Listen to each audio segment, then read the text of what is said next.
Hello to all lovely viewers. I'm Dr. Vinita Bagila, your go-to nutritionist and female disease reversal expert. और आज मैं बात करने वाली हूँ एक बहुत ही क्रूशियल टॉपिक जो कि हर फीमेल एक सर्टेन ईयर ऑफ एज में गुजरती है, जिसको कहते हैं मेनोपॉज। आज मैं आपको ब्रेक डाउन करने वाली हूँ एक कॉम्प्रिहेंसिव ओवरव्यू कि किस तरीके से फिजियोलॉजिकल चेंजेस और हार्मोनल फ्लक्चुएशंस मेनोपॉज के फेज में एक फीमेल बॉडी को इम्पैक्ट करते हैं। So girls and ladies, grab down a cup of tea or coffee, be comfortable, and we are going to dive into a world of menopause. सबसे पहली चीज हमें ये समझना जरूरी है कि मेनोपॉज होता क्या है। सो मेनोपॉज एक नेचुरल बायोलॉजिकल प्रोसेस है that ends marking to the reproductive years in a female body. ये एक फेज है जो कि 30s you can say mid 30s से शुरू होता है, जिसे हम कहते हैं पेरी मेनोपॉज, और एंड होता है 45 to 55 years depending on the metabolic health of a female. We can see numerous changes in a female body during this journey of menopause. सबसे पहली चीज जो मैं आपको बताना चाहूंगी वो है physiological changes in menopause. Body में क्या चेंजेस एक फीमेल देखती है जब वो इस फेज से गुजरती है। ये जो फिजियोलॉजिकल चेंजेस हैं वो आते किस वजह से हैं, पहले मैं ये बताना चाहूंगी आपको।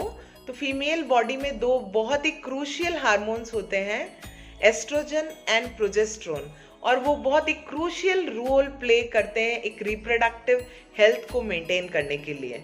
तो जब भी इन दोनों हार्मोन्स का डिक्लाइन होगा उस दौरान फिजियोलॉजिकल चेंजेस दिखने को मिलते हैं, जैसे कि night sweats, palpitations, anxiety, mood swings, hair and skin quality decline होने लगती है, nails की thinning होने लगती है, brain fogging के symptoms दिखने को मिलते हैं, joint pain रहता है, एक constant lack of energy का deprivation रहता है, थकान, anxiety हमेशा पीक पे रहती है, और hot flashes और नाइट स्वेट्स बहुत कॉमनली देखने को मिलते हैं। और ये सारे सिम्टम्स डिपेंड करते हैं कि वो फीमेल मेनोपॉज के कौन से स्टेज से गुजर रही है। जी हाँ, 3 स्टेजेस होती है मेनोपॉज की, पेरीमेनोपॉज, मेनोपॉज और पोस्ट मेनोपॉज। तो डिपेंडिंग कि कौन से स्टेज पे वो फीमेल है, सिम्टम्स वेरी करेंगे। हम इन स्टेजेस को भी डिटेल में समझेंगे, बट सबसे पहले इंपॉर्टेंट चीज़ हमें ये समझना है कि मेनोपॉज होता क्या और किस तरह के सिम्टम्स एक फीमेल बॉडी देखती है जब वो इस फेज से गुजरती है।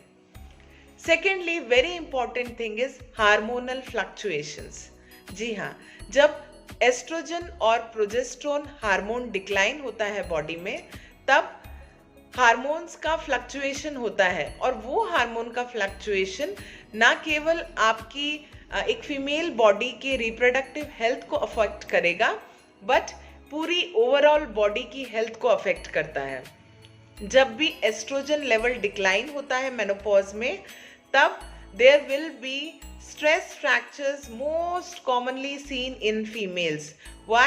Because the bone density declines, और जब भी bone density decline होती है, the female is more prone for osteoporosis and more prone for chances of fractures. Secondly, ना केवल bone की density affect होगी, एक female body में सबसे ज़्यादा जो fluctuation आता है उनकी mood swings में। सेकेंडली, उनका मेटाबॉलिज्म अफेक्ट होने लगता है, हेयर स्किन की क्वालिटी डिप्राइव होने लगती है, और ये सारे चेंजेस इन दोनों हार्मोन के फ्लक्चुएशन से आते हैं। तो जब हार्मोन का फ्लक्चुएशन हो रहा है और बोन की हेल्थ खराब हो रही है, तो as a nutritionist what key points I would give to you that you need to take into account is, first and foremost, for bone health or for improving the bone health, what you can do is include more bone boosting foods such as the food rich in calcium and vitamin D. आप naturally या supplements के form में भी ले सकते हैं.